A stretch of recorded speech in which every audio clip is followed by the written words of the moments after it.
had a couple of them as big sister and friend, and we always, always had a good laugh. Even in that community, they were like the celebrities because, the father was a celebrated comedian and an actor. Okay, so tributes pouring as he dies at 82. Whether it's 81 or 82, the truth is, okay, so that's 82. Abdulrazak is Kwara APC candidate. That's Abdulrazak. We have quote, EFCC can probe account of states. That's from the court. That's a verdict from the court. So people were saying, why should you do this? I don't think they should be afraid if you have done well with the state account. It's not your money. This is state money. I believe there should be a separation of power. Well, if you have done well, you don't have no reason to be afraid of. But if you have not done well, you have not really managed your resources, because you can see unemployment all over with all the billions going to all this thing. What happened to the money? Especially during the election time, some of this money that are supposed to be taking up their economy, the youth, have been taken over, used for the election. So they have to be able to account for what exactly was used. It's not their money. This is state money. So they should be able to account for it. I support the FCC and the court ruling that they should be able to go after these executives. Okay, we have How to Resolve Farmer Headers Crisis. That's by Tinubu, Rebadru and Sunny yesterday. That's the Nation TVC Continental Conflict Resolution Summit. Okay, Buhari Atiku in Battle of Integrity over 2019 poll. There's going to be a lot of drama happening over the next couple of months on the political scene in Nigeria, especially because you have two men from the same community in the same age group, and with the same amount of experience. All Fulanis. And both Fulanis.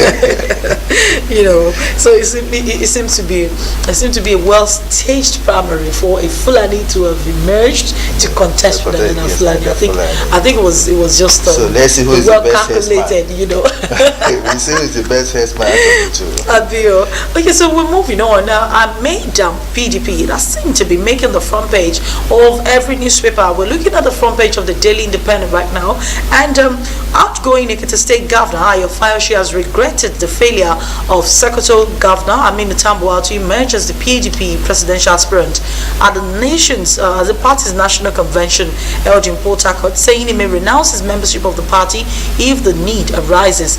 Fayose said he supported his Rivers counterpart Nyesom Wike to ensure the emergence of Tambuwal. So that's his excuse.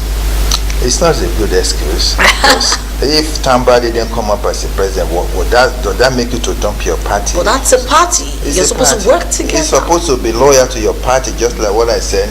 Most of these people are not really loyal to the party, but they're only loyal to their pockets. And for personal reason, for personal interest, they are loyal to their pockets, not to the party, not to the country. Not even to the country. Majority of them. So that's quite unfortunate. The electorate have to be very wary when the election time comes. Don't go for the stomach infrastructure alone. Go for the longevity of last month people. Okay, well, looking still at the central spread of Daily Independent, we have APC PDP senators reps draw battle line.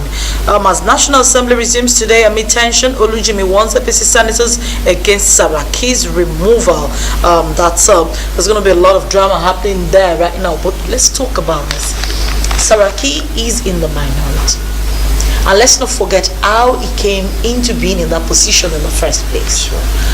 Is it necessary for him to resign, for him to step down as the Senate President? You have to understand that most of the politicians, they don't have no integrity. If it is in a very sane society, with everything that's coming against him, he's supposed to step down honorably. After all, this position, you know how you got there, not through the majority, why the party that are really in power were stationed somewhere, and you just called the opponent. You got everything so that you can emerge as the Senate President. So the same thing that happened to you when you enter should be able to apply to you when you are exiting. So now for him running up and down that he doesn't want to call up the National Assembly to resume, to me, is a step on the national interest, and I believe the national interest should come before the personal interest. To me, I don't have any sympathy for the guy for holding the whole country into ransom because of impeachment or non-impeachment. And look at the party I've really run to now. He came third, or about 317 votes out of over almost 2,000. So that tells you something, that you might think that you are popular. You're not. You are not. You might just be popular within your territories, within your constituency. That does not mean that the whole country wants you. Look at really what happened. The same thing with David Mark. They have about 137 votes from 217 delegates that he himself took to the place. So you can imagine what happened. So even as people didn't vote for him. They didn't vote for him, and they've been deceiving that, don't worry, you will get there with all the money that must have spent. That must have spent. All of them spend this money with the delegates. And this tells me something, that if all this money that has been given out to the delegates could be used to improve our economy, we will not be where we are today. Because imagine one person spending over 40 billion just for the primary election. So what will happen during the real general elections? Okay, quite an interesting one. The White Fulani herders attack. That's from Ribadu Miyetti Hala, accuses Nigerians of discrimination. 2019, Adamawa APC government may shift loyalty to Atiku. Federal government commits 1.7 trillion naira to capital investments, says Oshibajo. Okay, primary election rumble. Protesters seal APC secretariat. Chant Oshiomole Ole Yahoo. Wow, that's quite derogatory there. Ex-IGP says APC needs prayers. Party inaugurates appeal committee. On the front page of the Daily Independent, we've just been looking at all the stories. Federal government commits 1.7 trillion to capital investments. That's from Oshibajo. It's quite interesting that they keep talking about all of this investment. But I would have wanted a situation where there were a list. There's actually a list. Okay.